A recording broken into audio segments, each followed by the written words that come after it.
मंत्रिमंडळ माझ्याकडे येईल असं वाटतं मला. बरं नाही आलं, ऐका, नाही आलं तर आपण त्याला अजून 2 दिवस वेळ दिला. 26 तारखेला निवेदन द्यायचे.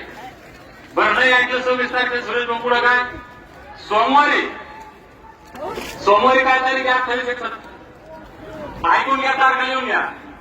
सोमवारी ऐकायला ऐकलं तुला पाया मग तुम्ही म्हणसान की तो या भाजपच्या विरोधात बोलून आला, त्याच्याने घरापुढे जा, हरकत नाही.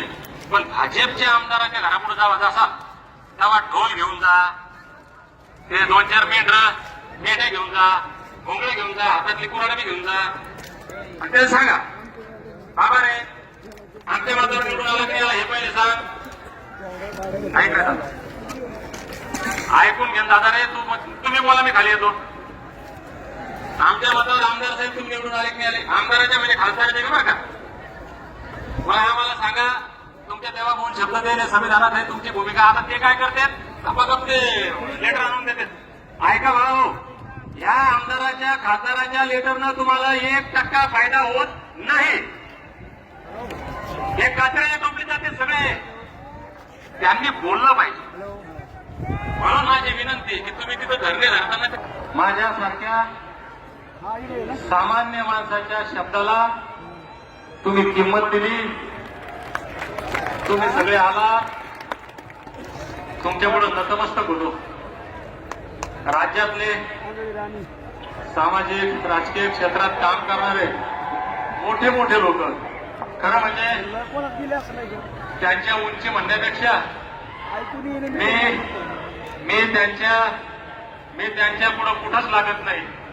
इतके मोठे मोठे लोक बिचारे आले आणि खाली बसले. त्यात भूषणसिंह राजे होळकर हे वंशज आहेत अहिल्याबाईंचे, होळकर घराण्याचे, ते खाली बसले. मला वाईट वाटतंय, कारण एवढे मोठे माणसं खाली बसणं चांगली गोष्ट नाही, पण ती परिस्थिती होती. तुमच्या सगळ्याच्या मार्फत परत एकदा एक विनंती करतो भावांनो, खरंच सांगतो तुम्हाला जर खरंच आरक्षण पाहिजे असं वाटतं का? तुमच्या मनात आहे का? तुम्हाला वाटतं का की आमचा आजा लढला, आमचा बाप लढला, आम्ही लढलो, आमच्या लेकरांनी लढलं नाही पाहिजे असं तुम्हाला वाटतं का? मग माझ्यावर विश्वास ठेवा. कारण नाही तर लढून काही फायदा आहे तुम्हाला. हा शेवटचा लढा म्हणून लढायचा आपण. मिळालं तरी शेवटचा, नाही मिळालं तरी शेवटचा. म्हणून सगळ्यांनी किंतु आहे का नव्हे दादा, आहे दादा,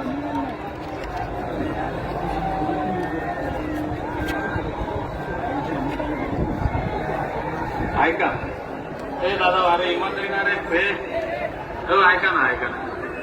अरे 8 दिवस झाले अन्नाचं कर नाही पोटात. डॉक्टर 4-4 वेळेस मध्ये सलाईन लावा. मी मारायला टेकलो, पोटाच्या असं आतडे पिळून पुरवलं तरी तुम्हाला कळणार बाबा काय करू. तुम्हाला वाटतं का दीपक बोर्डेनं मला वाटतं का? मग इमानदारीपूर्वक तनमन धनानं हा शेवटचा लढा आपण लढूया. पुन्हा एकदा तुम्हाला सर्वांना नतमस्तक होतो तर थांबतो बाबा नाही मला. जाताना एक विनंती आहे, या ठिकाणी आमच्या मायमावल्या थोडा वेळ तिथं बसलेल्या राहा. तरुण बांधव एका रस्त्यानं जा, जागा झाल्यानंतर तुम्ही जा. एक ऐका सॉरी माफ करा. या ठिकाणी आमचे एक बांधव वारले होते, त्यांना आपण श्रद्धांजली जागेवर उभी राहून देऊ. ऐका हे ऐक रे दादा, ऐका, श्रद्धांजली द्यायची आपल्याला. दीपक भाऊ तू मागे, कोणीही गाडी पळवणार नाही, शांततेत जायचं. या उपोषणाचा कोणत्याही प्रकारचं खट लागलेलं नाही. हा झालेला उपोषण ऐतिहासिक झालेला आहे.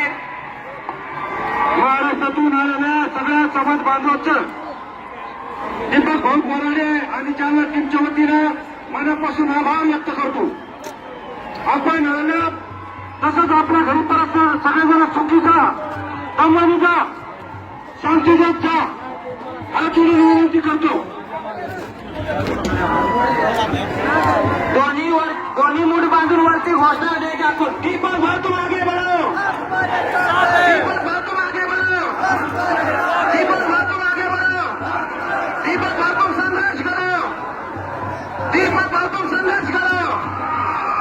नेता कैसा हो, हमारा नेता कैसा हो।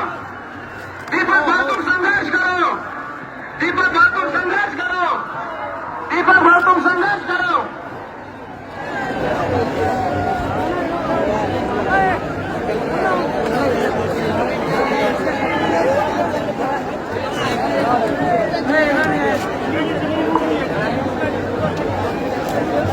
हॅलो, या ठिकाणी सर्व बांधवांना नम्र विनंती आहे, महिलांची सुरक्षा, लेकरांची सुरक्षा सर्व